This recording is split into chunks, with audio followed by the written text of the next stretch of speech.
Baxırıq 38, 39 və 40-cı suallara. 38 mürəkkəb ad soruşur.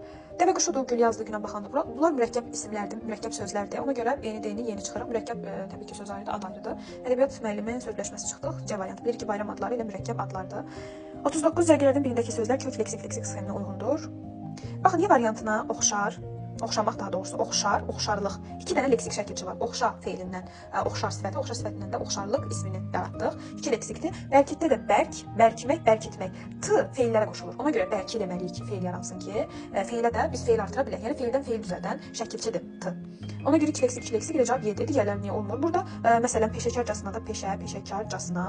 Burada küs, küskündür. Dır artıq qrammatik şəkilçidir. Şəxs xəbərlikdir. Onu çıxaraq bu pozdur ikinci. Dahi, dahiyanə. Çəkilişdə də çək, çəkilmək, çəkiliş. Burada da 2 leksikdir, amma burada 1 leksik olduğu üçün çıxdıq. Genəldir də gen, genəlmək, genəltmək, genəldir. Yəni zamanda çıxdıq, bir qrammatik var. Yüksəklikdəki yüksəklikdəki 2 leksikdir. Tanışlıq, tanımaq, tanış, tanışlıq.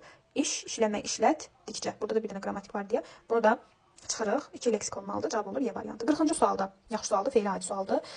Feil, şəxsi kəmiyyətə görə feil və yenə feil. Dəlalət edir. Nə? Uğurlar. Hansı uğurlar? Ölkəmizin beynəlxalq arenada qazandığı feili sifət tərkibi təyindir. İfadə vasitəsi feili sifət tərkibidir. İdmana qarşı xüsusi diqqət göstərildiyinə dəlalət edir. Nəyə? İdmana qarşı xüsusi diqqət göstərildiyinə.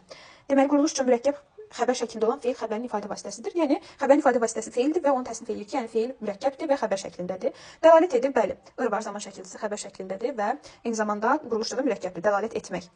Və feil xəbərin ifadəsi doğrudur. A variantı ilə düzgün cavabımıza çox uzağa getməyiblər. Bu arada qeyd edeyim ki, dəlalət etmək mürəkkəb xəbər deyil. Baxın, mürəkkəb feildir.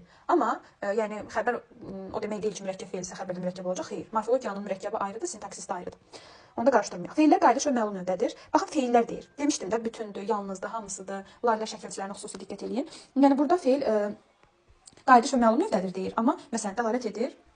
Yəni qayıdış növdə deyil, axı burada qayıdış növü şəkilçisini görürsünüz. Yəni feillər qayıdış və məlum növdə deyil. Feillər demək yanlışdır. Yanlışdır. Şəxsi və kəmiyyətə görə dəyişməyən feillər eyni cümlə üzv vəzifəsindədir. Şəxsi və kəmiyyətə görə dəyişməyən, yəni təsriflənməyən. Yəni təsriflənməyən feillər şəxsi və kəmiyyətə görə dəyişmir. Onu açıb da sadəcə.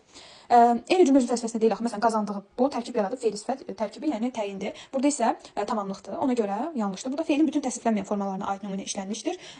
Xeyr, məsələn məstər yoxdur, məstər tərkibi yoxdur, feil bağlama yoxdur. Çıxdıq. Feillər hər bir söz birləşməsinin əsas tərəfini təşkil edir. Feillər məsələn dəlalət edir. Əsas tərəf deyil axı. Yəni biz bunu mübtədə ilə bir yerdə əlaqəyə götürsək, uzlaşma əlaqəsində bilirik ki, mübtədə yəni əsas tərəf olur, xəbər asıl tərəf olur.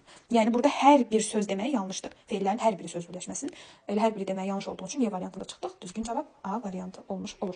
Yəni çətinlik dərəcəsi məncə orta səviyyədən daha yüksəkdir. Tam çətin də demirəm, amma asan da deyil təbii ki, buraxılış səviyyəsinə görə. Yəni dediyim kimi